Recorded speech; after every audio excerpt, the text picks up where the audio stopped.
Hello, it's working really well. So look, welcome. Apologise for the late start, a few technical issues. So, but look, welcome to this public forum. My name is Chris Fleming. I'm the Chief Executive of Southern District Health Board. And look, we've been on a journey for the last couple of years when it comes to primary maternity across the Southern District. You will all be aware of the challenges and the issues that we have faced as a DHB as we rolled out our primary maternity strategy in 2018. The strategy was centred around developing sustainable primary maternity services across the district, and there were various tranches of the strategy, some of which we moved ahead with early, some of which required the government to make some bold, brave changes. And I'm really pleased in the recent announcement by the government about making some movement on funding for LNCs and funding for rural LNCs, because fundamentally our strategy identified that funding model was broken, and we put some initiatives in place, particularly the sustainability payments, which was really only a stopgap measure before the government would step in and do something more significant. One of obviously the big significant challenges in this region was when we developed the strategy, we said we needed to identify what we were going to do in the Central Otago Wanaka region in terms of services that were available within this community to support women and their families to be able to have primary births close to home in a safe, sustainable manner. I'm really interested in hearing from, after the presentation from Mary Lyons, who's going to present on where we are and the options. I'm really interested in hearing the dialogue and discussion and debate, because I've got one preconceived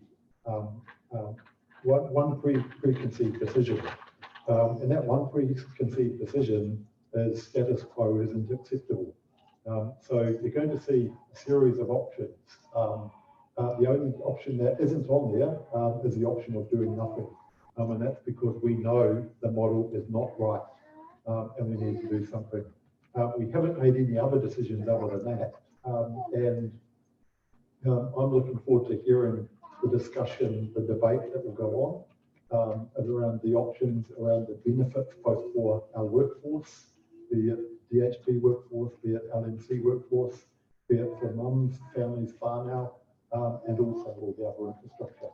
So about the format today, Mary's going to give a presentation. I just want to acknowledge also Heather Lavelle here, the Director of Midwifery for the DHB, and Demelza Haley. I've forgotten your title. You do everything, don't you?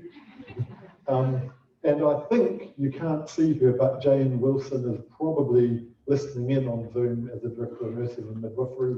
Jane tried to get here today, but snow and hail and stuff in between Invercargill and here made her turn around, so she's listening in, but she would like to be here. After Mary's presentation, then we'll open it up to questions and discussions. Nothing's off the table in terms of the discussion, the debate. I want to hear the views. And we'll be taking notes. And I think we're also recording, already recording it here, and putting it on Zoom so that people can go back on it if they need to. Mary. Switching on, so everybody can hear me okay? Great. So welcome, as Chris said, and just a wee bit of housekeeping stuff. I'm sure people can see where the fire exits are, and in the event that we do need to evacuate for any reason, the assembly point is in the middle car park. If anybody needs toilets, they're straight out through those double doors and straight through the next set of double doors. As Chris mentioned, we are trying to record this via Zoom at the moment. We have had a few technical glitches, so Zoom may drop off. For people who are listening on Zoom, our apologies. We're trying very hard to make it work, but if it does go in and out of it, that's what's happening. Also, for people who might be listening on Zoom, you can use the functions on Zoom to ask questions, and we'll do our very best to try and respond to those questions as well as any questions that come from the floor here today. When we get to the end and you do want to ask questions, there'll be microphones, so if people could be patient and wait for a microphone, and that's again to make sure that it's picked up on the recording and picked up by anybody who's trying to access remotely. And that's it. So now I've got to get into the presentation. So we are at the stage where we're looking at what is Action 7 in our primary maternity strategy, which said that we needed to consider the location of primary birthing facilities in Central Otago and Wanaka. And this was working, and now it's not. Oh, do I need to know? Okay.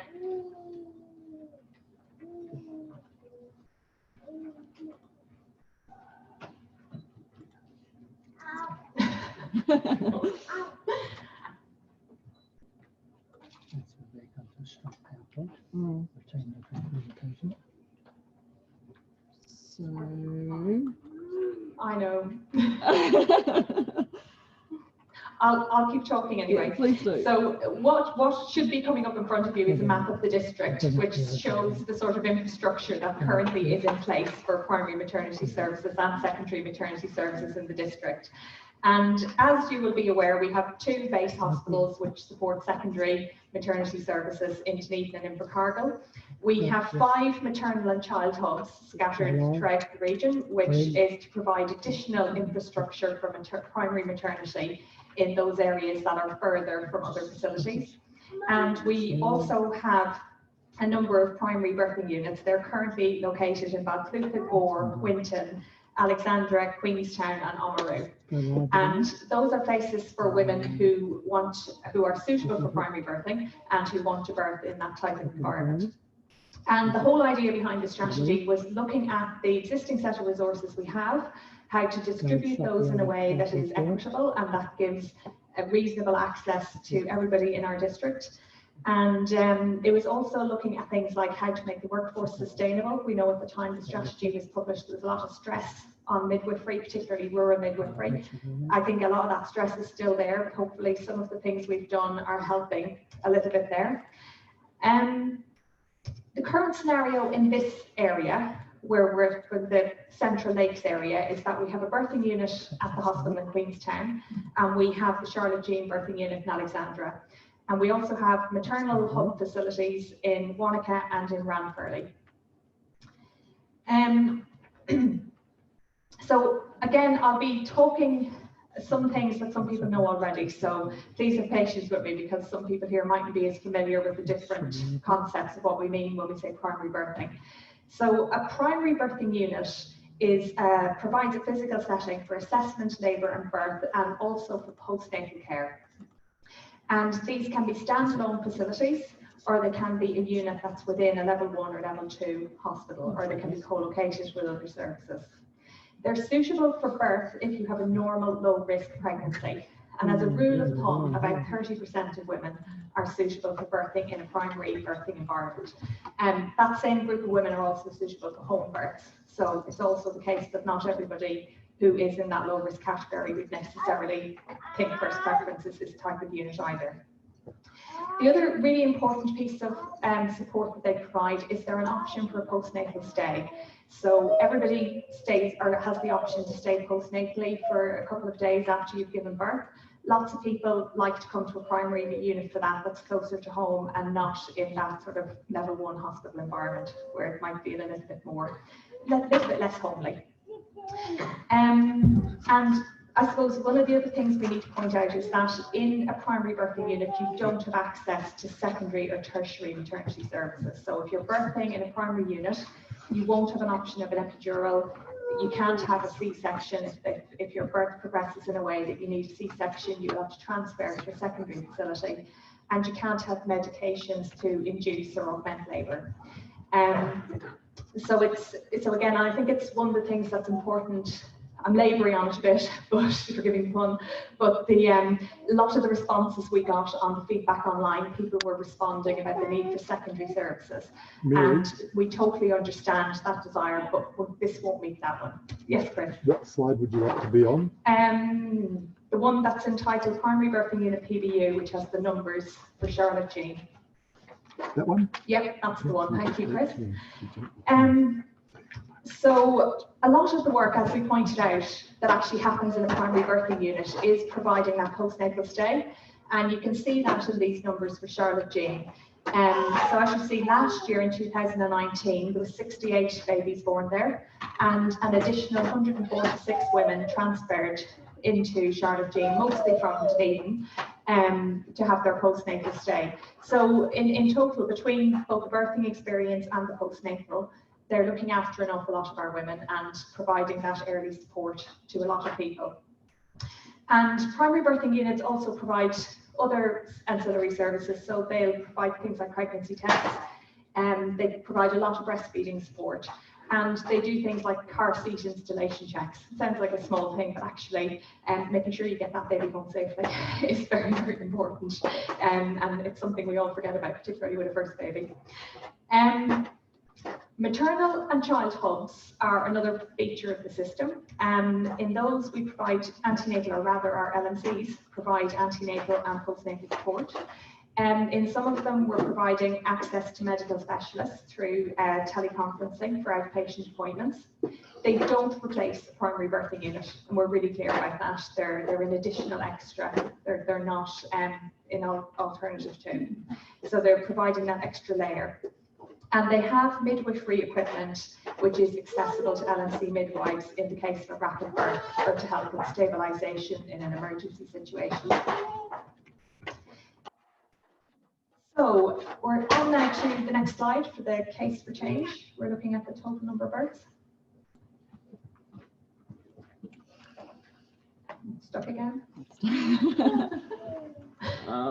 it a minute because this one has numbers, so it's useful to have them in front of you.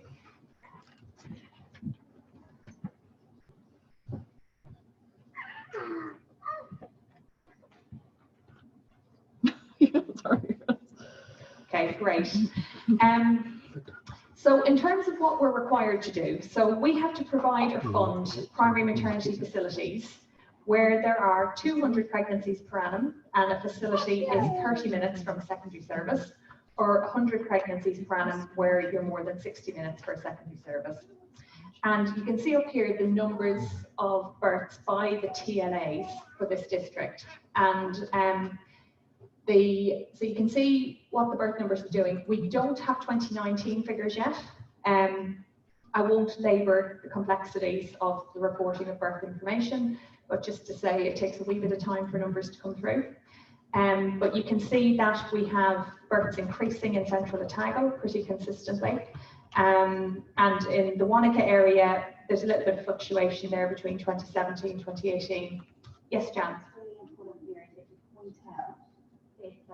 Territorial authority numbers are the number of pregnancies, not the number of weeks. So you've got 200 pregnancies per annum, not 200 weeks, 200 pregnancies per annum, rather than, so it has to be, whereas you're saying number of weeks by territorial authority. Yeah. So it's the number of pregnancies. A woman can be pregnant with miscarriages, counted as a pregnancy. Yeah. She can be pregnant and move out of the area and come back and be counted as a pregnancy.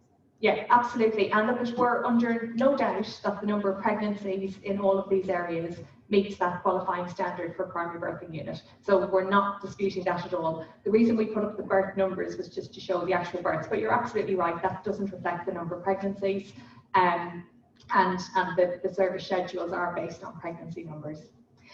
And we're also showing there the number of births by facility. And again, you'll see there both Lakes and Charlotte Jean are essentially have sort of an onward upward trajectory in terms of the numbers of births that we're having in this area. My next slide is on estimating birthing numbers. So Jan, we might have another discussion here. But if we're able to move on to that one.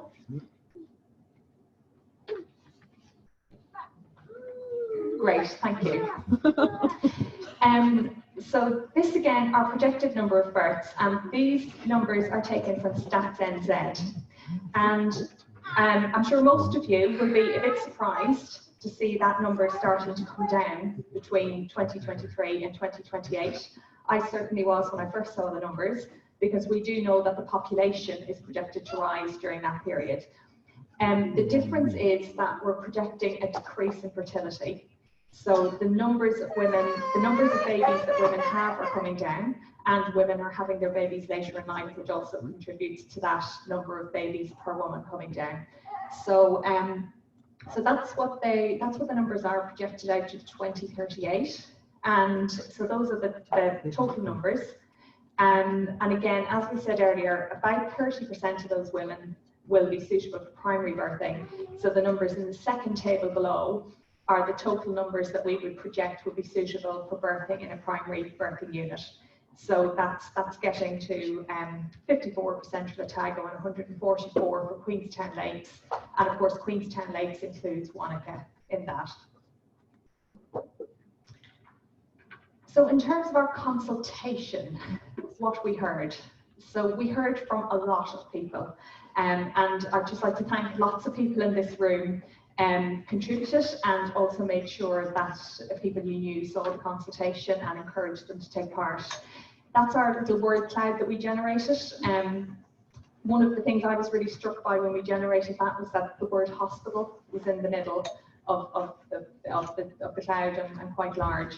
And I think that reflects the fact that lots of people talked about that secondary birthing piece as well, and talked about the fact that, you know, for everybody, thinking about maternity encompasses a much broader range of things. So what we did here, so we heard a number of messages, and this is how we've distilled them down. Yep. So first of all, in particular from LMCs and from other professionals, we heard that 24/7 midwifery availability at birthing facilities is preferred, because this provides additional backup in remote rural areas. As most people will be aware, LMCs hold the accountability for the women that they're looking after 24/7. And so the idea of having a fully staffed unit where there's somebody else there to call on to help is very attractive in terms of helping people feel safer. The second thing was that rapid access to urgent transport, and in particular helicopter, is essential. So people are very aware in this area. I think everybody will have heard a story of somebody who's had to be raced mid-labour to a secondary hospital. And what was really clear was that for a lot of people responding, safety is of paramount importance for women and their whānau, and they need to know that there's really good arrangements for dealing with emergency situations. Third thing was equity of travel times. So people feel very strongly that areas should have equal access to services, and that people shouldn't be disadvantaged by living in one area or the other. The fourth thing we heard was that co-location with other health services is highly valued by the public. So this is something we might want to discuss a bit further in questions, because co-location doesn't necessarily mean there's more help. It does mean there's help if the right type of help is there. But the perception that you have greater safety when you co-located services is very high. The other thing we heard, which is on the next slide. Thank you. Is that one up yet? Okay, was we need to take account of the pace and locations of population growth, so that we can develop a future-proofed proposal. Lots of people reflected on the fact that the area is growing generally, and that there's other demands on health services in the area, and that if we're going to make a big investment in building something, that should be something that has a kind of a longer term future and makes sense in terms of other things we might propose to do. The sixth thing we heard was that the quality of the whole pathway of maternal care is really important. While people want to know facilities are available, lots of people focused on care quality, and they talked about the importance of a highly skilled workforce. And there was a very strong recognition of the fact that actually a building doesn't fix an awful lot. It's the people in the building, working with the families, working with the women, who ultimately make the difference. The seventh thing was we heard particularly from Maori respondents, noted that their experience of care was not always respectful. And I should point out this was not in birthing units, but it was a general feeling that it was sometimes referred to in the secondary units, where people are a lot busier, that people felt there wasn't as much time for providing that supportive care. And again, I think that's what draws out the value of the primary birthing units, in particular that postnatal period, if there's somewhere to come back to which is a bit less busy and stressed, that can be a very good thing to happen for people. And finally, the Charlotte Jean Maternity Hospital is really highly valued. And there was comment after comment from people who have had their babies there who talked about how supportive they were and what a good experience it was.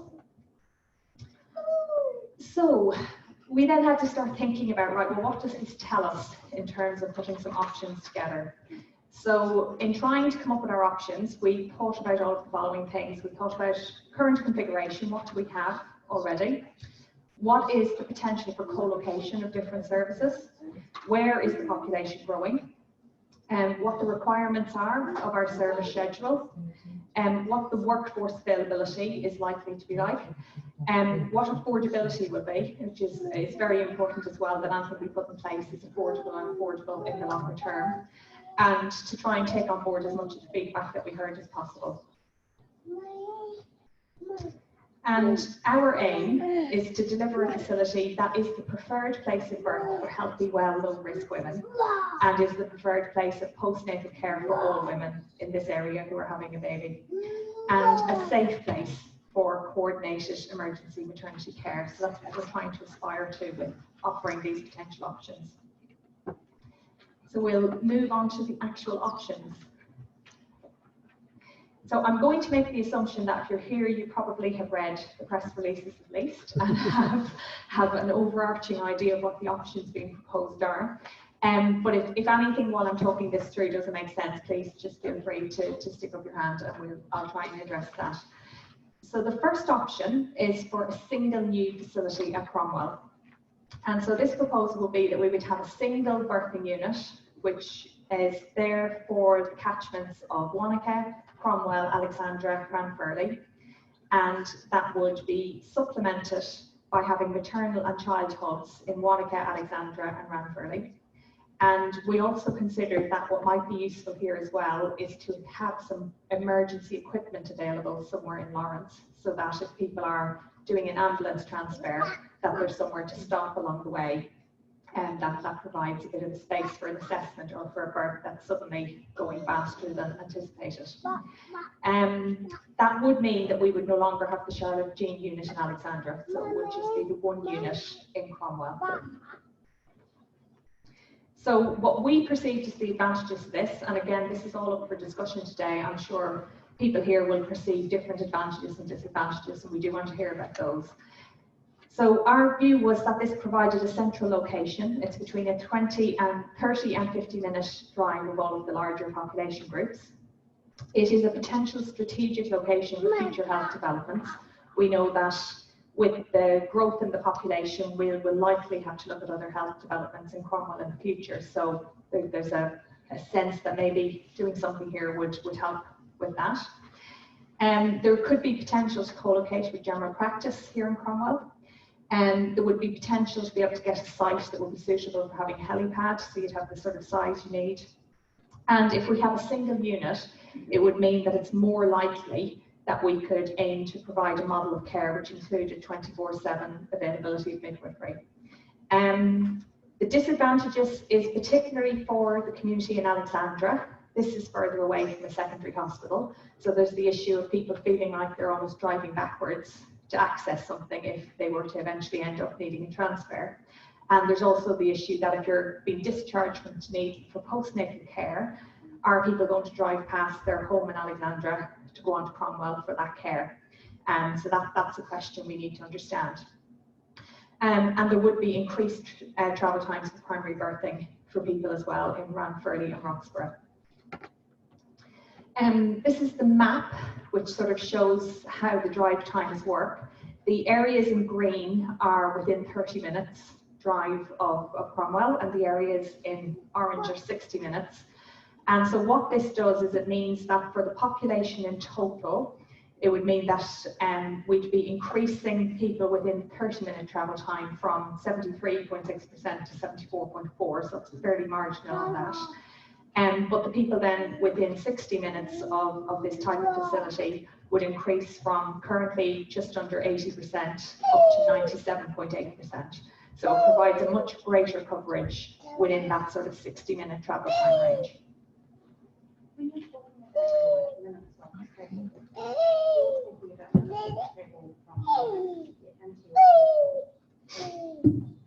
When you're talking about your minutes of travel, are you talking about your minutes of travel from the moment you get into the vehicle on a clear daytime run with no traffic, no slip in the, on the hillside, no snow, no camper vans, no nothing else in the way, no sheep, no nothing? That's what you're talking about?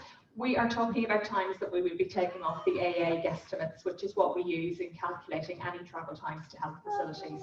We know they're not perfect, and we know that there's any number of conditions that would make them different, but we have to choose a proxy that works, that we can apply across the lot. But you're absolutely right, Jan, and that's exactly the sort of challenge we need to grapple with and think about today. Are there any other questions on option 1 before I move on to the second possible option? Get your mic. Wait for the microphone because people on Zoom can't hear you.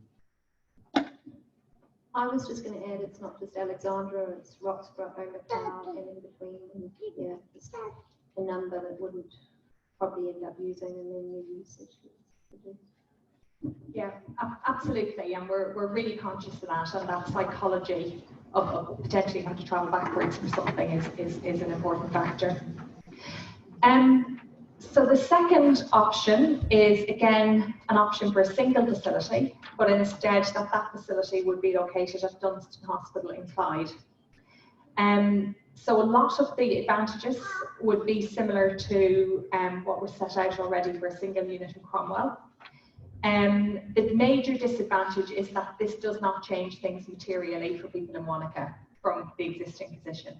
And given that we've heard a lot from people in Wanaka, and we know this issue is really important to the community in Wanaka. So that's the thing we really have to consider there. So you get the advantages of that single facility, and what that creates in terms of those options around the type of service you can provide, but it's whether it's materially any better.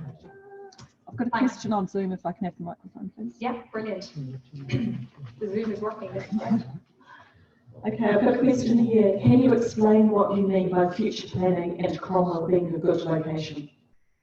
Okay, so I think most people are very aware that there is significant growth in the population in Central Otago. Cromwell is a real centre in that growth. Anybody from the area will have seen just how much it has expanded. It's a centre point in terms of being fairly equidistant from Wanaka, Alexandra, and even for Queenstown as well, if we were locating health services. So the idea being that in terms of a geographic site that would present itself as being an obvious place to locate some services, that's what we were thinking there. And at the moment, it doesn't, Queenstown has a hospital, and there's a hospital in Clyde. There's nothing of similar kind of size in Cromwell, even though it's actually of similar kind of size in terms of population. So it feels like, and I mean, you can see it when you walk around and you look around, it's not just health services that are getting located here, there's lots of other things in terms of businesses and everything else that are growing here. So it feels like a potential centre for growth going forward. So hence, and we'll certainly have to think about what other health services we need here going forward. So yeah, I don't know if that answers it well enough, and it's really hard for someone on Zoom to maybe say if they're happy with that response or not.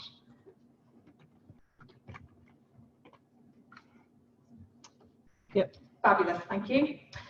Okay, so again, we were talking about the single new facility. Just moving on to the next page again, we have the map which shows what the travel times look like for different areas.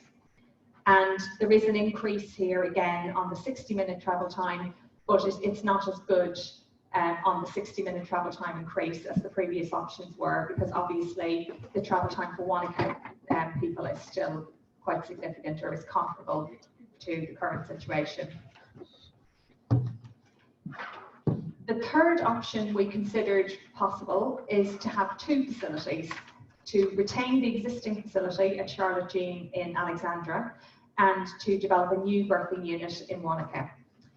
And that this again would be supplemented by having maternal and child hubs in Cromwell and Ranfurly, And again, we layer in the potential to have some emergency birthing equipment and facilities in Lawrence. The major advantage of this option is the coverage and the travel times. So, and there is a potential in Wanaka to co-locate a service with general practice, and there is already a helipad on that site. So it works quite well in terms of being able to organise rapid transfers. The disadvantages of this option with 2 units is that the operating costs will be higher of having 2 units versus 1.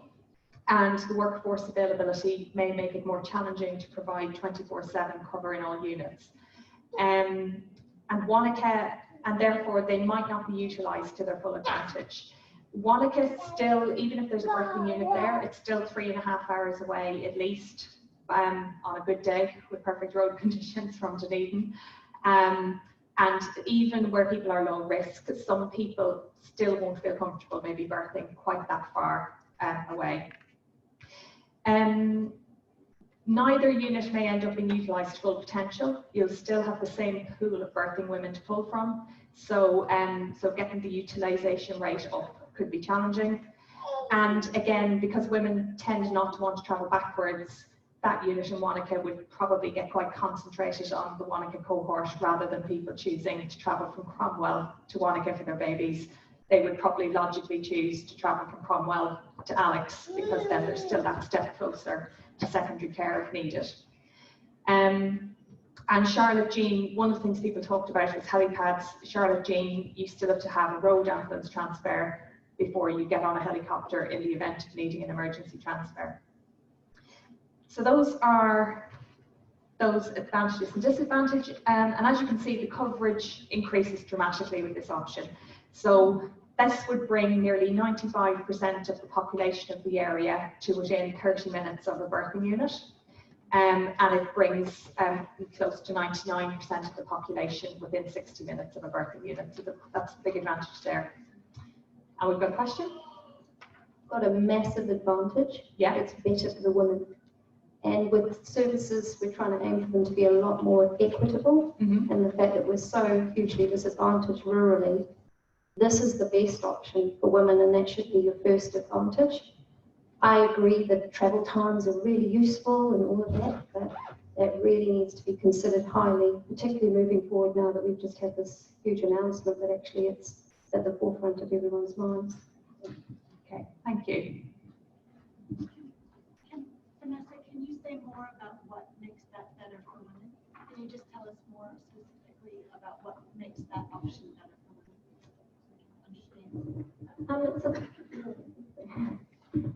It's a bit like that little cloud that you had with all those words. Yep.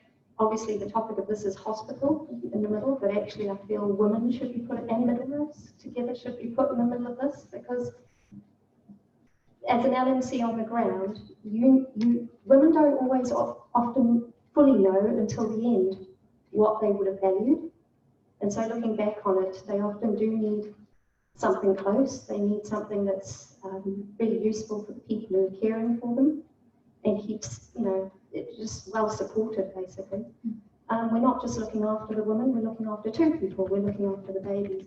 And often it's, in numbers, we're just looking at 1 person, but it's 2. So you're actually doubling the workload, and it's better for women and babies and then families, because families overall are at the heart of our communities, and we're not focusing on them when we focus on percentages and kilometres.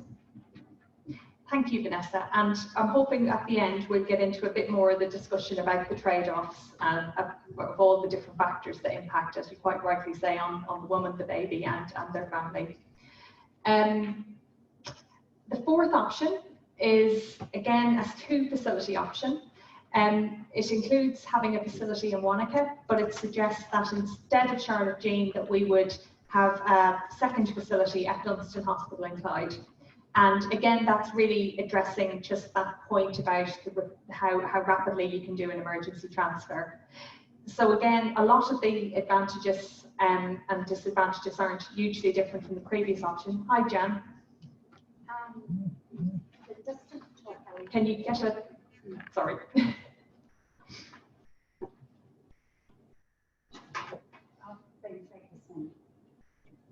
I've been practicing for 12 years in the region, and I have made 2 emergency helicopter transfers. We worked really, really hard to ensure that helicopter was more appropriate for women, but the most common reason to put a woman on a helicopter is actually just her birth is taking too long. Nobody's life is at risk. The baby is fine, the woman is fine. It's just taking too long, and it's inhumane to put a woman having a long labour into an ambulance for a long transfer. So the need to consider the birthing unit's proximity to a helipad should be quite low on the list of reasons. Jan, I really appreciate your feedback on that point. I guess what we're trying to do with these options is reflect what we've heard, and the volume of the submissions where people focused on that emergency situation was really high. Now, I do agree with you. I hear exactly what you're saying, but the perception for people is around that's the situation they dread, and that's the situation that they want to see risk managed to the highest possible degree. So it's and this is one of those really interesting tensions. Is quite often the perception of the professional is different from the perception of the consumer, and quite often for mums especially, or a lot of the people who will have been answering this are prospective mums, you don't know what you don't know, and so people hear the almost emergency hospital kind of version of events every time, and that's what they go to. But I would be really glad to show you the feedback we got, and the volume of them where the focus of the feedback was almost entirely emergency. Make a decision based on somebody's perceived of. That's not that isn't how you make a decision. And as an LMC, when I sit and talk to them about this basically, what happens if women need to be heard, we talk through what those reasons for leaving an area looks like. And 9 times out of 10, they're really reassured that their life and their baby's life is not going to be put at risk by birthing their baby locally, and nor is it going to be put at risk. It's not going to be put at risk if they then have to be transferred out of the area. I think the two of us are both saying the same thing. I guess what we're trying to do and develop options is be respectful of the opinions that people have shared, and the final decision will be a combination of all those factors. It will be absolutely taking on board your views and the views of other professionals working in the area, taking on board what we hear from the public consultation. And perception of safety is a huge issue across all health services. But people feeling safe also, as you well know, keeps them safe as well. And you're central to that, because that dialogue and relationship you have with them is really important. We're just pointing out that was important to the community. It was important to the people who responded, and the option is there to discuss and debate. And as Chris said at the absolute start of this, we're here to hear all those options. I'll move to the map again on this one, because I sense we're getting to the point where we need to start debating this a little bit more, and I can see lots of people have clearly got thoughts in their heads and are keen to contribute on this. So I'm going to flick forward to the slide which talks about the options comparison, and because I think this is where we get into the meat of this, which is that, yes, sorry. I've got a question on Zoom here. Question on Zoom, brilliant. Yeah. So just when the moment's right to perhaps talk this through, but I have a question. Can you explain more about the costs, please, and the differences in the options? How will the chosen option be funded? Can I suggest we get to that in the next stage, because I think we need to talk about trade-offs, and then we'll start to talk about some of that stuff. And Iona, did you have your hand up? I think you had your hand up and then you had to go. No, I'm okay. I'll wait till we get to the end. Okay, fab, thank you. Okay, so the options comparison, this is just trying to put it on a grid, what the kind of key factors people talked about were, and to what extent the different options meet those. And you'll see that in terms of us ticking our box of service schedule and what we're required to provide, each option hits that criteria. But then on the other options, they either do or don't meet them to varying degrees.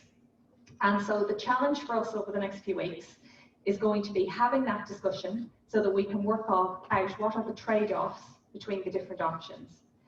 And so the types of things that we're going to have to think about in terms of our decision-making criteria, which is the next slide, is multiple factors, and we're going to have to try and weight those and decide which of them are most important in making our decision. So we're really keen to get people's feedback on this, and I would hasten to point out this is not going to be a public popularity contest vote like the Big Brother house or anything like that. We will be looking at what people say is most important to them, and then considering the degree to which we can meet that, and if we can't meet it, making sure that we provide a really good explanation as to why we can't. And some of it will be perception. As you point out, Jan, sometimes the perception of risk is much higher than the actual risk. So we'll need to get much better at explaining that and making sure the public and people who are having babies understand that. So the option, we'll be asking to what degree with public feedback, that the option chosen offers acceptable travel times. And interestingly, while Vanessa, for example, you talked about that the 30, the travel time is really important. In the public feedback that we had in the first go round, a lot of people actually said they were happy to make that trade-off on time versus what they perceived as being safe. So that's a really interesting discussion to have, I think. To how important is it that there's co-location with existing? Yeah. Excuse me. Go back to about that trade-off. Yeah. Okay. So what I'm saying is that essentially what it boils down to with a lot of these options is it more important to have services closer to more people, or more important to have services that, because it's a single service, we can put more resource into, and therefore it has more staff coverage.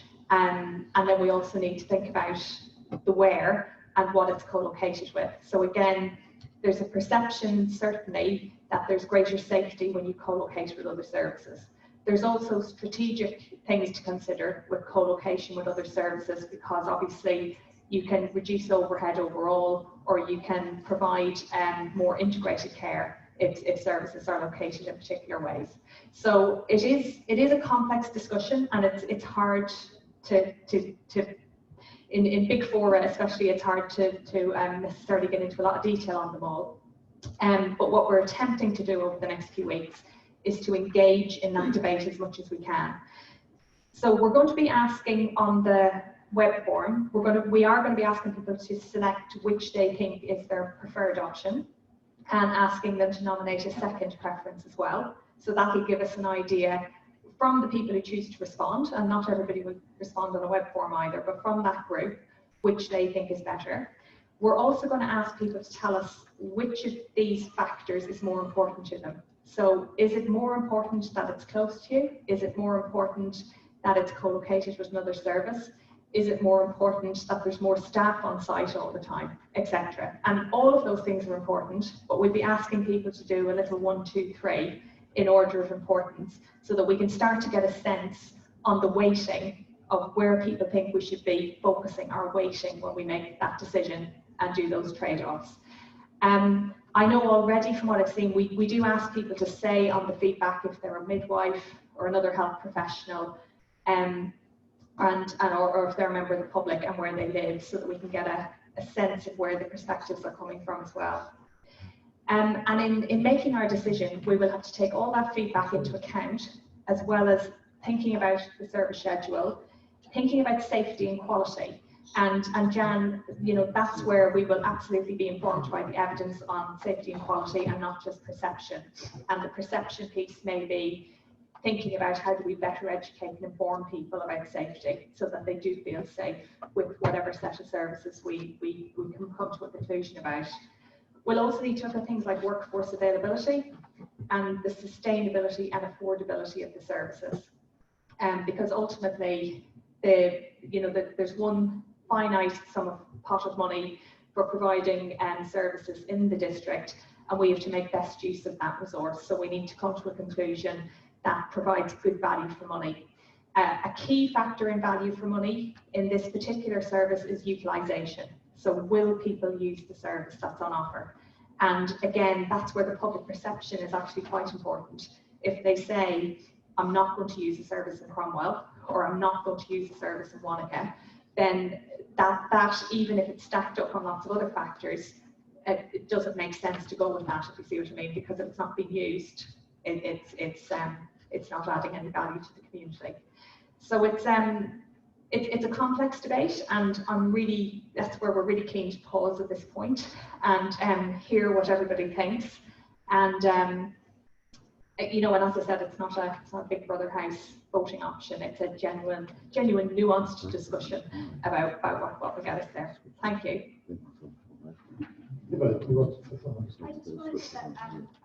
I guess I wanted to circle back to the perception question and also the safety question.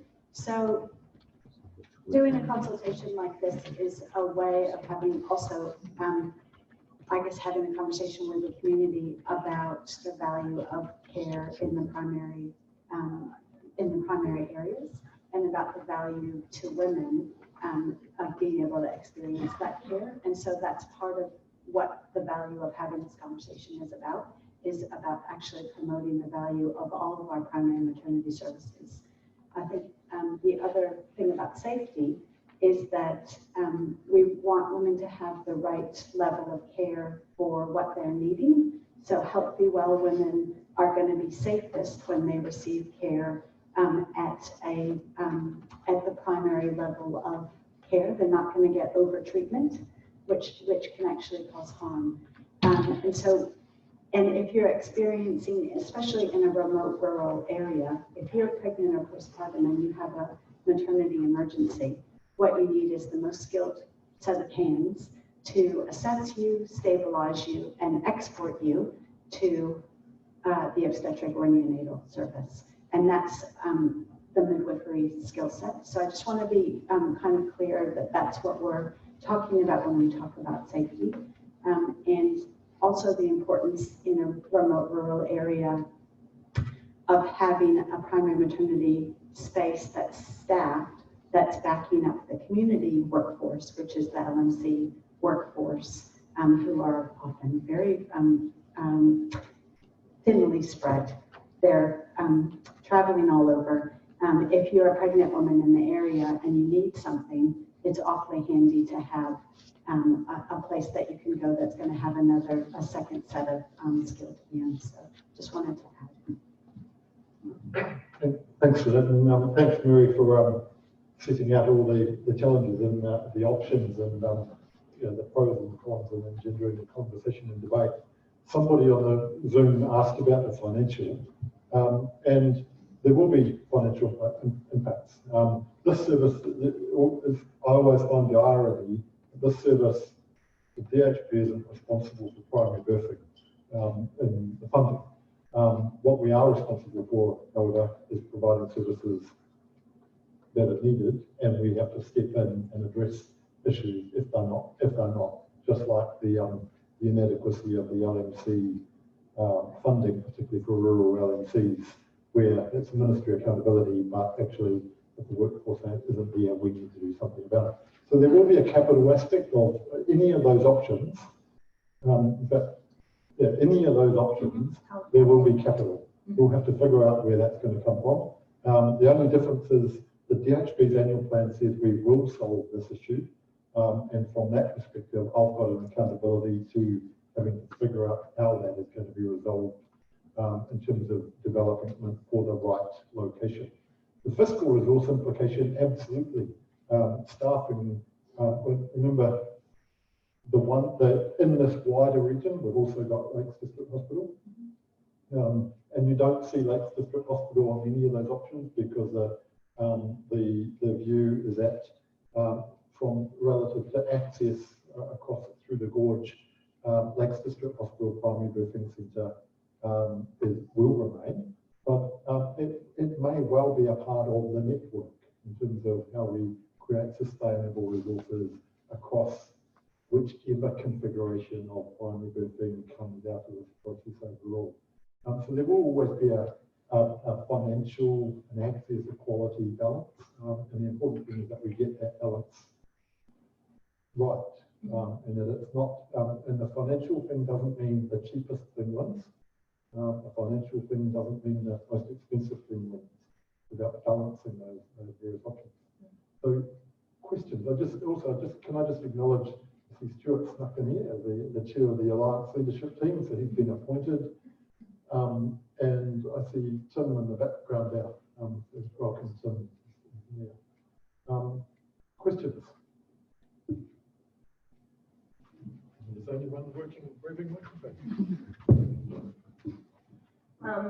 My name is Morgan. I'm a midwife in Wanaka, and part of the sustainability and affordability is the utilization of the unit. But unfortunately, Just so our friends on Zoom can see you.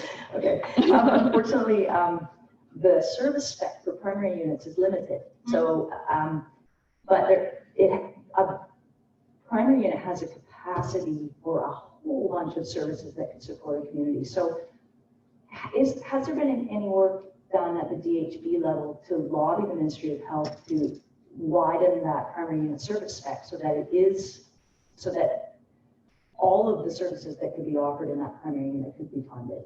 And I think, you know, that is something that we could do. Well, it would be great to do it nationally, but I think it would then mean that primary unit could be used to its maximum capacity for all the way through from beginning to end. You know, anything from the beginning, from sexual health clinics all the way through to feeders and growers programs for babies who aren't thriving. Morgan, I think there's a really fantastic opportunity to do that actually, and especially with the Health and Disability Review. So the Health and Disability Review talks about Tier 1 services in localities and protecting the funding for those. And it talks about wanting to move towards offering greater integration of those services. And I would, you know, one of the things that I think is exciting if we get to design a new build in particular is that opportunity to make the space into something that could be used for other services. I mean, in my own head, and I'm waiting, I hope I don't get contradicted, but in my head, that service spec is the baseline. You know, that's the minimum of what you provide there. Now, if we can get a situation where we can get a service running and running in a really efficient way, there's no reason why we couldn't also look at what else is within the scope of the people working in that unit and what else could they be involved in. And, you know, I love the idea of maternity birthing units as a place that are a welcoming support for mothers, for babies, for the community. And that is a place where people, you know, has enough space in it, let's say, to run the breastfeeding groups, has enough space in it to run the antenatal classes, so that it's somewhere you're coming into before you even have your baby. You know, why not have the well child checks happening there if we can build it so it has those kind of spaces? And I think, you know, that's the exciting thing, if we can co-locate or if we can, you know, build something that's fit for multiple purposes.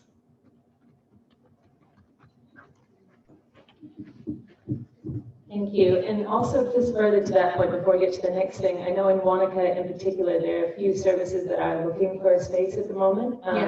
For example, something as simple as the toy library, but again, that would provide an amazing service for the moms and for the families that are using that service. Plunkett, you know, there's a couple of different services that would love to be co-located with a primary birthing unit, and not just a hub, but with a primary birthing unit. Yeah, and it's one of the things people have talked about in the feedback is this is an area where lots of people have moved in, you know, and don't have whānau in the area, and that's a huge factor for our Maori population. A lot of them don't have whānau in this area, and having a space that's like a safe environment for young families where you can make those connections, get some support, get to know other mothers is yeah, I would love that we could get that out of this as well. If you're looking for the whole health of the whānau and the woman, I think the most important part for those of us that do live in Wanaka away from family is the emotional support and the community support. But what I wanted to ask actually before I came upon that question was, has the SDHB done much research into what talent is in the Wanaka area and how many of those women might be willing to come back to work? I know for a fact there are quite a few women that go between Wanaka and Queenstown simply because it makes more sense for them.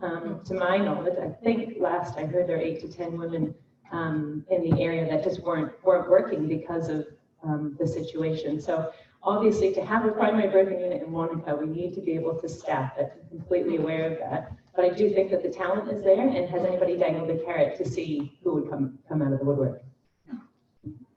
Eva, to answer that one. I know who has annual practicing certificates. I have not offered any jobs because I don't have a job on offer yet, but I have no doubt that if we make a fabulous place to work where people can feel really proud of what they're doing, we will be able to staff it. I think the question is more about the efficiencies and costs of running two services versus running one service. I have no doubt about being able to find a very skilled workforce. Can I just, and I'll come to Jan next and then to you. Can I just comment on your thing about, making this more exciting? So, when and getting other services integrated. And so I think that is a key thing. Mary talked about, what is the future for this region? And, the DHB has been really clear with the community about the Lakes District Hospital upgrade. The Lakes District Hospital upgrade buys 5 years of time. It's a better ED. It's got with the support of Central Lakes Trust, it's got a CT scanner in it now, and next year a private surgical hospital is going to be opening, and we intend on trying to get some publicly funded activity happening out of that location to stop people travelling. But we do need to start to think and envisage the future in this region in 2040, so that we actually start to make some deliberate decisions about going to that future, as opposed to just sort of ad hoc things. So the concept of when we come up with a solution, and what could we do collectively as a community to be creative, to go beyond where maybe the traditional health service funding might start and stop, but together we might be able to do something more innovative. Yeah. We've got a Zoom question as well. It's more of a Zoom request. Can the speakers with microphone hold it reasonably close to your mouth, because it will assist our friends on Zoom? I'll give that a go. So the co-location, I'm a bit confused by. So you're talking about a unit in Cromwell that might co-locate with the GP service, and you're talking about a unit in Wanaka that might co-locate with other family services. What do you mean by co-locate? So I think there's a number of aspects of co-location, and there's benefits of locating with different types of services. So when we were consulting on this, one of the things somebody pointed out to me is that in certain parts of continental Europe, birthing units are often co-located with old people's homes. And the reason why is you've got shared overheads in terms of things like laundry, some staffing, utilities, etc., etc. You're cleaning dirty waste, etc. So there's all sorts of benefits that come with different types of co-location. There's a perception that co-locating at a hospital makes things safer. Now, you and I both know that's not necessarily true, because unless that hospital has staff who are trained in obstetrics or maternity, it might be an extra pair of hands to help you run a line or something, but it won't necessarily bring additional obstetric or midwifery expertise to that point in time. But there is a public perception that that's safer. One of the things that co-location offers is for accessibility for emergency transport. So generally speaking, hospital type services have really good systems for getting a person out fast into an ambulance or onto a helicopter. So there's those advantages of co-location. What we do know is that any co-location will potentially bring some advantages in terms of overheads, and some advantages in terms of having even just safety on site. If you're a single midwife on duty in the middle of the night in a unit, simply being on a premises that also has other people physically on it brings in a layer of safety. So when we talk about co-location, I think there's multiple factors and multiple advantages to different types of ways that you might co-locate. So it's not a straightforward answer. I think you could co-locate with a variety of different services and draw different benefits from that. Thank you. I just, my name's Emma, and I'm a midwife in Wanaka, but I'm also involved in the Otago Polytechnic Bachelor of Midwifery programme. And so I just wanted to make a comment around workforce, because we've had a successful and quiet little revolution going on in this area for about over 10 years, where we have been able to deliver midwifery education to students who already live in this area. And what I can tell you from the numbers of students who come through that programme is that they come from Wanaka and they come from Queenstown predominantly. I mean, take Bernadine, Paul, you're the only student that's ever come from Cromwell. So when we're thinking about location of services, and we're talking, picking up Vanessa's point around travel times, I think we do need to really look at where the workforce is. We know there's a number of midwives in Wanaka who aren't currently practicing in the model that we have, because it's unsustainable. And we have a number of students who are coming through the programme who would love to be able to have a model to work in, but I would make the point that quite a number of those people already live in the Wanaka area. And I just wanted to make a little comment as well just around the fiscal stuff, because I know that's not a bottomless pit of money, but I do think, I've been around and involved in this and numerous surveys around this for a long time, and we reached over 100 pregnancies in Wanaka back in 2003, and so we're now at the stage where we've been waiting for some change, where those babies that were being born that year can be having their own babies now. And so we do need something to happen, and I think when you're thinking about the areas of greatest need, there is an ethical question about the places that have been inadequately and underserviced for a large number of years, and that should actually come into the thinking as well. And I just, whilst I've got the microphone, I've got a lot to say, want to touch on Morgan's point too around service, because I think this idea of that we're looking at the service specs around the primary birthing unit, and actually the service that we offer in rural maternity care is so much bigger than the services for birth and for postnatal care. We know we have a number of women in our area that don't live in our area that require emergency services in their pregnancy when they're passing through our locations. We need to be able to look after those women. We need to be able to look after care across the continuum, and it's unfortunate that the service spec is so limited in what we're dealing with, and I think there's a good piece of work to be done around changing that at central government level to recognise our rurality around that. But the other thing that we do have in this area in terms of having Charlotte Jean, we've got a unit that has grown from being, I mean, I remember when the unit opened and we used to catch babies and go and scrubble in and out back, and from that it has become over the last 20 years, it's become this really professional unit that has a high degree of expertise. So I think in the options where you're considering closing down or decommissioning Charlotte Jean based on geography and things like that, you do have to really factor in a huge disadvantage of the expertise that you would lose from a unit that we already have. And if you're thinking about having another unit, it would be great to actually be able to integrate their expertise with anything else that's new. Sorry, a lot of comments. But. No, Emma, thanks. That was fantastic. And I think that's a really important point. When you do any kind of change or shift a unit, that loss of expertise is something you've got to really work on. I might have to call you in a day or two and get all of those down. Although we do have someone taking notes on Zoom, but thank you. That's brilliant. Hi, I'm Taylor. I'm not a midwife. I'm a mum of 2 young kids, but I am an emergency services worker, and I just want to touch on that perception thing, the difference between being safe and feeling safe, and just the idea of how close the helicopter is or how close the nearest hospital is really important for young mums and older mums too in the area, and they aren't the same thing. And just the idea of, I guess, people's perception of how much safer it is going somewhere where the lights are on every night. That can play a huge part in it. And although it costs to turn the lights on, sometimes that's just enough. So I appreciate that perception is being taken into account as well. Thank you. Alan Kane, Chairman of Dunstan. If the community want Dunstan to be involved, we're quite happy to look at whatever option might turn out to be sustainable, as long as it is sustainable from a quality of care point of view and an ongoing financial point of view.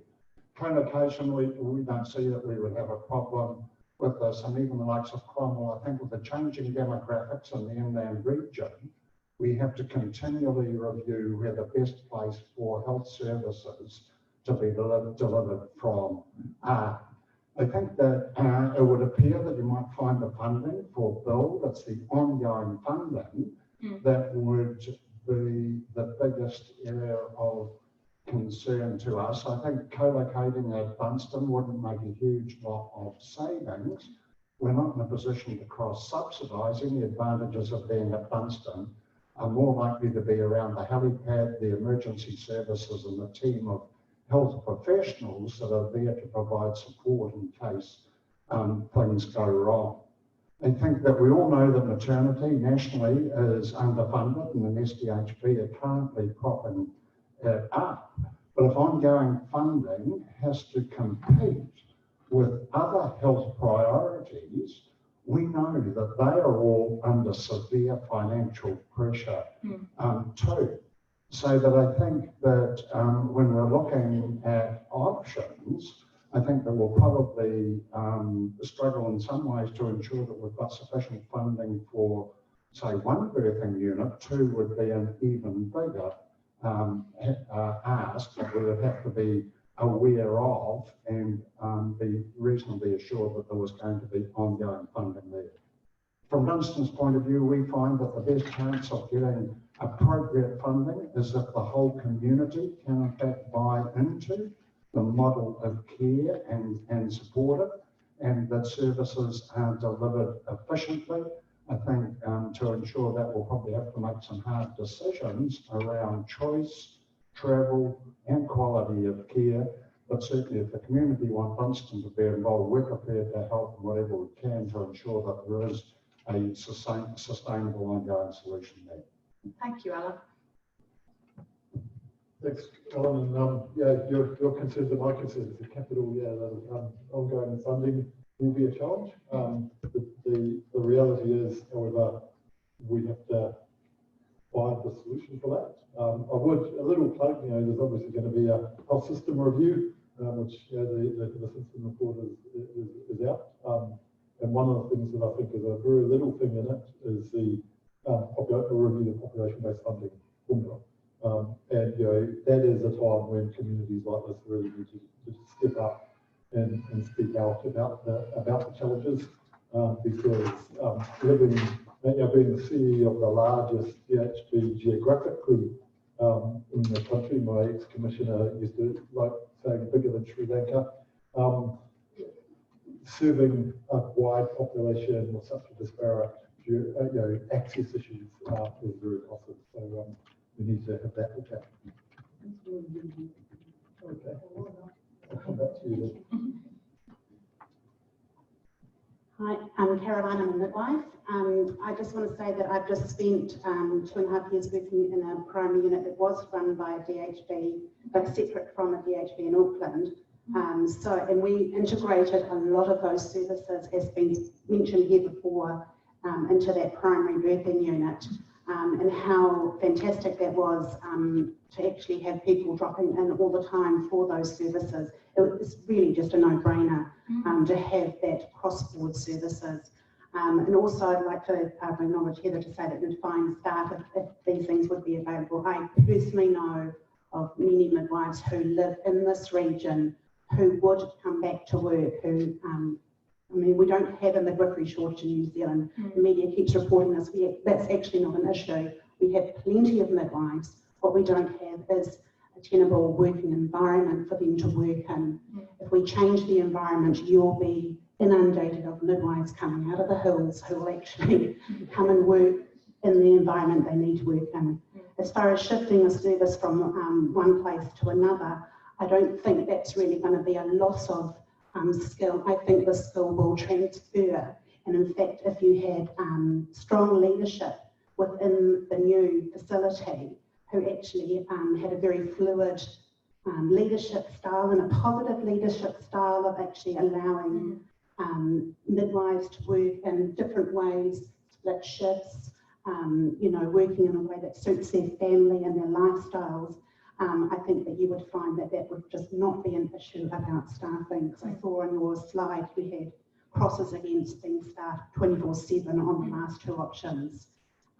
Yeah, I think that there is probably quite a lot of midwives here who might consider coming back to or even consider being LMC if those facilities were available. And not every LMC, like some mums, feels safe where the current unit is. And while it doesn't personally apply to me, you might find that there are new graduate LMCs who might feel more confident and comfortable having a transfer out service on site, and therefore you might again attract more staff to a facility if they knew that they actually had support. If a midwife is supported, the woman is supported. The woman is supported, the midwife is supported. They cannot operate singularly, they have to be intertwined. That's brilliant, thank you. There's this question on Zoom, I think, and then Mark, and then Iona. Oh, Mark, Zoom, Iona. Okay. Thanks, guys. I'm Mark Smith. I'm I guess still a father of 4, and that's enough kids. I'm a rural hospital doctor and currently the clinical director at Dunstan Hospital, and also rural GP. I've worked in Alex the last few years and taking a break to do the clinical director work. So I guess I want to acknowledge Mary and the team and everyone that's put a lot of work into this, because this is a pretty complex beast, isn't it? And I'm not going to choose one of those options and say this is the best option. I want to give a wee bit of perspective just from a medical doctor point of view of someone who works in a rural hospital as a rural generalist. For a quick bit of background, New Zealand since 2009 has been training rural hospital doctors, and that training does include paediatrics, neonatal resuscitation, degree of obstetrics, as well as general resuscitation of adults. So why am I talking? It's because there's a tension that Mary alluded to between proximity of care and also around staffing and also safety. And I got your comments here, and other people make comments around safety. And I'm just going to talk to the very, very thin end of the wedge, which we see very occasionally, and this doesn't happen very often, but very occasionally, even in, I guess, and unpredictably, and people who might be deemed fairly safe, a delivery can come either early or it can go badly when you're not expecting that.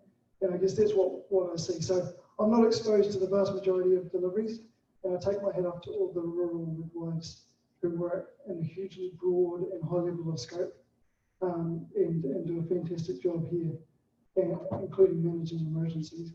So we don't see a whole lot, but what we do see can be a bit scary, and they might come from Charlotte Jean to us in the ambulance because there's something wrong with the mother, like she's bleeding out, or the baby is needing pretty high level resuscitation.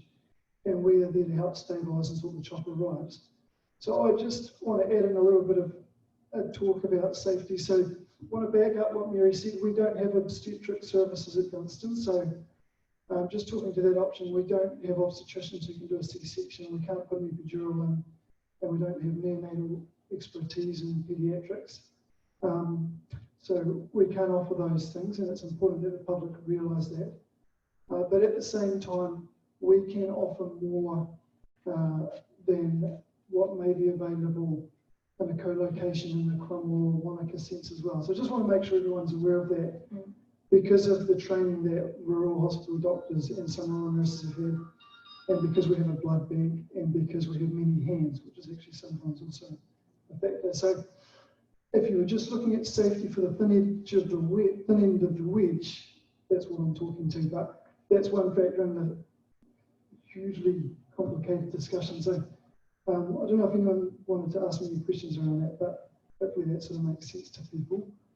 One other thing that we face a heck of a lot is, and choppers and helicopters have been discussed a wee bit, but they can't always fly. And so that's just worth being aware of too. So, Thank you, Mark.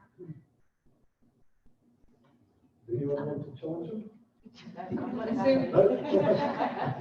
The Zoom question, and then I go. Yeah.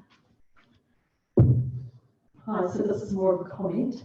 The participant on Zoom was saying that Charlotte Jean, in her opinion, is valued because at the moment is the only option, and there's a sense of needing to fight to keep our services But having laboured there and then having the inconvenience of needing an ambulance transfer to Clyde for a helicopter to Dunedin, she feels that Charlotte Jean itself is not fit for purpose, but the service it provided was good. It's just a long trip for one of the mums in their whānau, and she wants to put a plug in for option 4.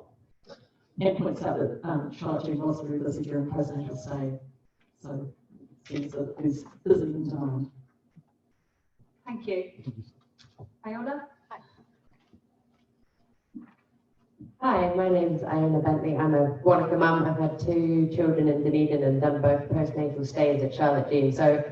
And I just want to say thank you to everybody that's got to this stage, because we've been advocating. I'm part of the Save the Wanaka Midwives group, and we've been advocating for quite some time on this. We've had 4 children in the time since we started. And I think 100% one option that gives us a Wanaka hub is what we need as women in Wanaka. We're so far away.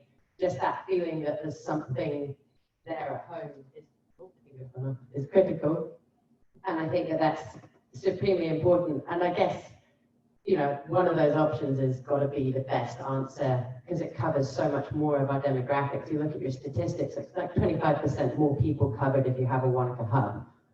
So I guess the question after that is Charlotte Jean versus Dunstan. And much like the mum on Zoom, I think Charlotte Jean is such a wonderful place, and I think it was amazing for all of us. But if you can take that place and just move it, I mean, obviously I know that that's not how it works, but if you can create that same service and that same facility in Dunstan, and that seems like it's achievable and that doesn't disrupt the care that was provided, that seems like the obvious solution to that second part. But obviously as a Wanaka mum, you know, for us, the Wanaka hub's the key. And then it's another stop along the way as well, because obviously if you're driving to Dunedin, I've laboured en route to Dunedin, and it's not great fun.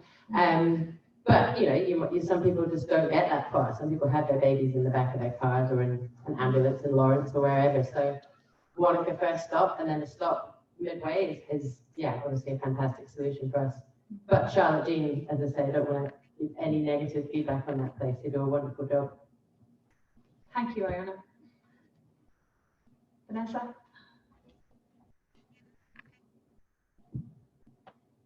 I just wanted to add that Chris started with saying that we needed to change something, because we needed to change the status quo, and the only thing that changes the status quo is the option 3 and option 4 in factoring in the women at the centre and the women, and intertwined together, like Caroline mentioned, that they're actually part and parcel, and then we draw upon all our other professional colleagues that support us, our GPs, our Dunstan staff, our local other healthcare professionals like Plunkett and family groups. Really, the other 2 really aren't worth. We'll be keeping status quo if we can go. Thank you, Vanessa. Are there any other comments? Yep.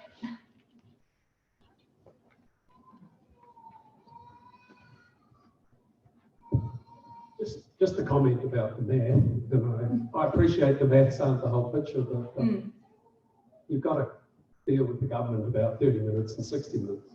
I live rurally around here, and I think I go to Queenstown Airport all the time. I go to the hospital 40 minutes, and I go to Wanaka all the time. I think 40 minutes. The sort of 30-minute and 60-minute doesn't sound quite as well. If you went away privately and did an analysis on 45 minutes, you'd find that's like Cromwell, Wanaka, whichever direction you're going, or Cromwell, Queenstown, doesn't make a whole lot of difference to Alexandra and Cromwell. And I have no idea what the result will be. I'm not advocating there is one, but I think it might be useful to do and not be too restricted to your 30 and 60. Thank you.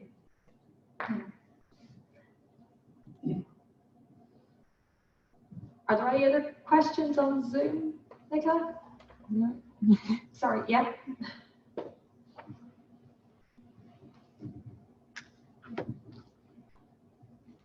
I just wanted to make a statement, I guess, about sort of option, well, not having Cromwell, as much as I love the idea of a 2-minute drive home for me. I think what some of the mums have mentioned as well, having that safe space, not necessarily in the town they're in, but if they're moving, we talk a lot about a lot of women having to go to secondary hospital. If we have something in Cromwell, it doesn't give us anywhere for a lot of these mums to have a safe space on the way, whereas Wanaka, these women still often need to go to Dunedin, so that if we have the Alex option, that's giving us, although we're talking about having it in Wanaka, it's only giving Wanaka women that option. It's actually, a lot of those women will then use Alexandra for another sort of stop on the way. So I think it's, when we look at those two options, I think it's, they actually are really together when it comes to using them for stopovers and things. I just reflect that, I guess, in all of the options, we'll need to think about the mechanics of the transfer. And I think if you did have a Cromwell option, we'd have to have some kind of hub in Alex, because you'd still need somewhere in Alex for antenatal appointments, etc. And it would be a good idea to have somewhere equipped to stop. So I think we'll have to think about all of those, and that's why we floated Lawrence as well. We wouldn't be looking at a full hub in Lawrence because we don't have the birthing community there for that. But certainly a warm, safe place to pull up and have emergency equipment if you needed it is something that we're thinking about for there. So, I do think it's hard to present all of the complexities that arise with all of the options, but I think in making that kind of first point decision, and once you've kind of decided that you can slot the sort of main building blocks around any decision in terms of how you provide the wraparound safety, we then need to think in much more detail about how to operationalise it and make it work. And the model of care is a huge factor. And I guess I'm kind of thinking, after hearing some of what people have said, that we probably need to come back and have another meeting with some of the LMCs, because I think I'd like to have a more detailed conversation about that sort of trade-off between your travel time and how much resource is available. And I think it might be better, to have that kind of with you. But we can have a think about how we could do that if people are willing to have another conversation about that. Yes, Morgan. The 24/7 staffing allows for fluctuation of LMC numbers in the community. When we seem to go feast or famine in terms of number of midwives out here that are appropriate for the population. So when the 24/7 service really comes into its own, when we don't have enough LMCs in the area, we're spread thin, and perhaps with this ministry, I don't know how it's going to flow. We seem to go up and down over the years, but maybe if the Ministry of Health is coming to the table and supporting rural LMC work, there'll be more LMC working in the region, in which case that 24/7 service isn't as necessary perhaps as when there's skin on the ground. I think that's that, Morgan. And one of the things, the couple of comments, you started to talk about Lawrence, and one of the comments that when we looked back to earlier times when we made other decisions, the comment about being able to go, have steps along the way, albeit not primary birthing units every step of the way, but being able to go from Queenstown down through Kingston to, and if you need to stop in London and then Lisbon and then in Invercargill, and at the moment there's quite a gap. If you're going from Wanaka, if you're going down to Dunedin, there's a very large gap and so any of these options, I think the sustainability of what you have in Lawrence is a key important thing to know that there's that safety. And I think your comment, Morgan, that you talked about, I think it's quite interesting, the balance between the sustainable workforce resources that might be in the community and 24/7 doesn't need to be one and the same. The population of midwives working in this region changes the dynamics if they feel safe to work in this region and support each other, and that might not necessarily be 24/7 turned on all the time, but have appropriately resourced and warm facilities available 24/7. Look, Mary, we've had lots of questions. I just wanted to respond to what Morgan Looks said. like you were going to sing a song. She can do that too.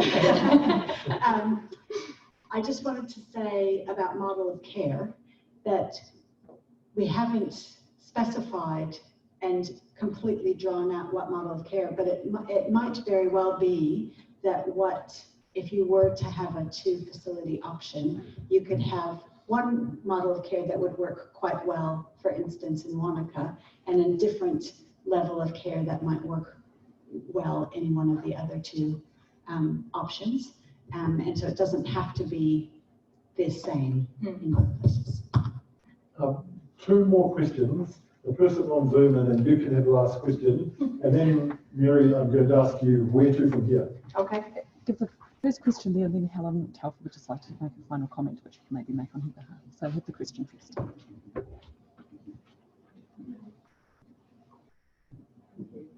Jo O'Connor, Chair of Central Lakes Breastfeeding Charitable Trust. I just want to endorse what Mark said and acknowledge the amount of effort that's going in and still to go in and has gone in from so many people to make a considered decision, from the Central Lakes Locality Network Group, from Mary and Heather, and all the consultation that's been going on. I think it's, and Chris, you're here, and Demelza sends the emails, she does the work. Yeah, I just want to acknowledge that because it is not an easy decision and there's still a lot of hard graft to go, but there's been an awful lot of work gone in to get this far, and as a member of the community, I appreciate that. Thank you, Jo. Thank you.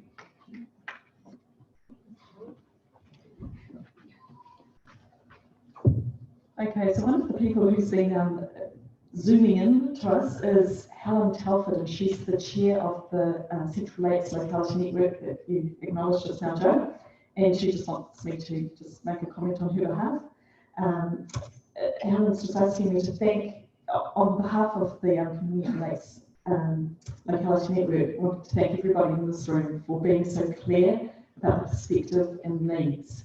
And as a partner in this process with the Southern DHB, just really acknowledging your contributions and the effort that's going into gaining the clarity from the community that we need to be able to move forward with this. So thank you on Helen's behalf. Thanks, Helen. So, Mary, I have also made another decision because the board wants to decide in October. Yes. So, how do we get from here to October?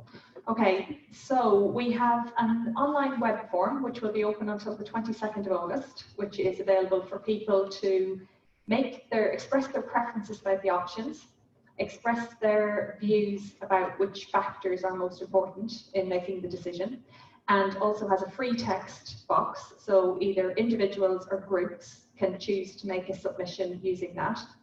And we also really want to keep talking, and because it's such a complex issue, I'm really happy to have telephone calls with people or to meet other people. And as I said earlier, it might be worth getting together again with the NSCs. We did have a meeting here, it was back in February, in this very room, and it feels like a lifetime ago, pre-COVID.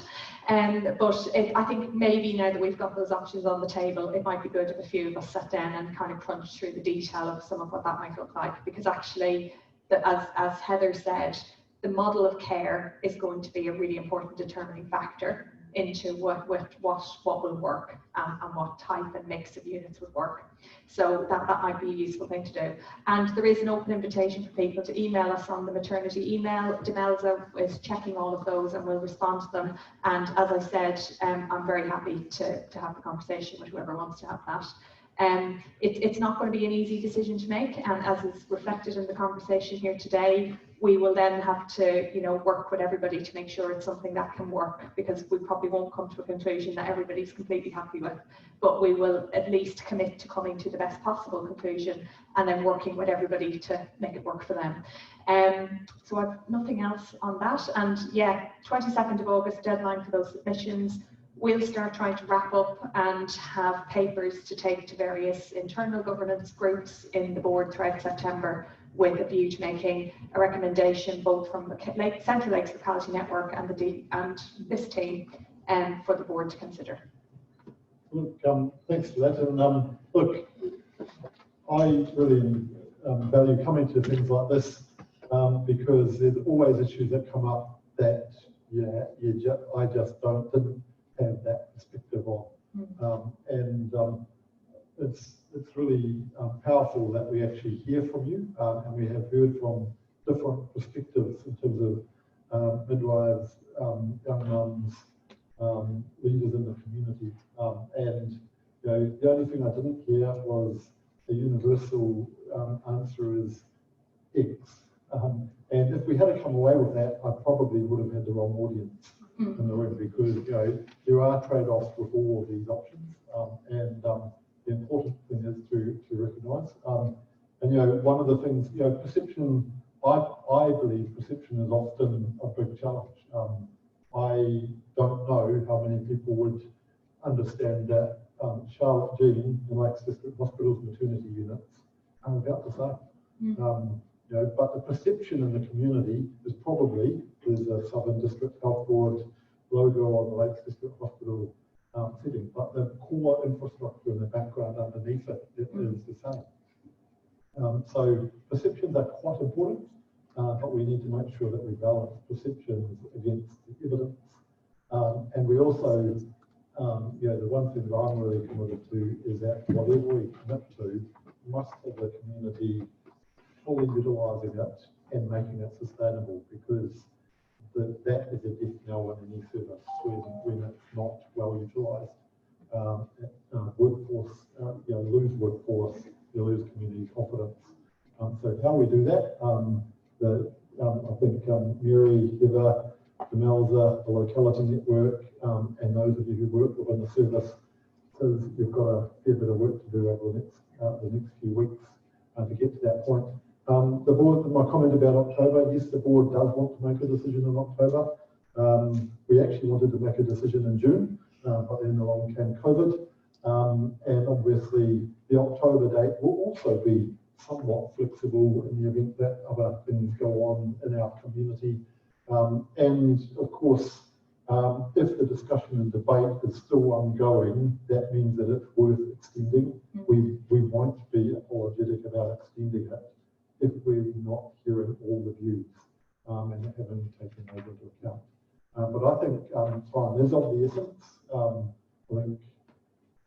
think the person's gone that had the baby in 2003 when the issues were being raised. But it is a long time coming, and we need to make sure that we make decisions as soon as we can to get a sustainable service to the board. So I just wonder if you can thank Mary, Heather, and Demelza in the background for this evening. Thank you.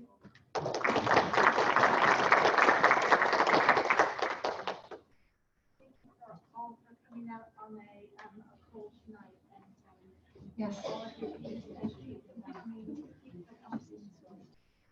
Safe driving home, everybody. Thank you.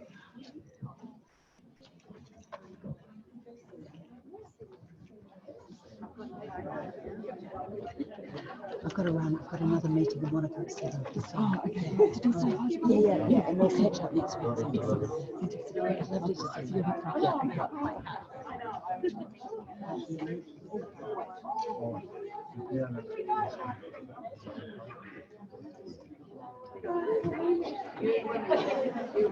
I know.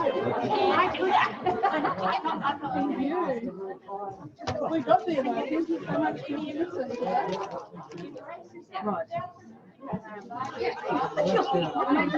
Are we offline?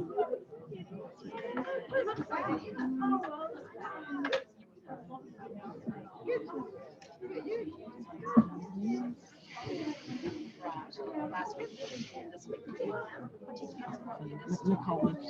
Hi, Nicole. Lovely.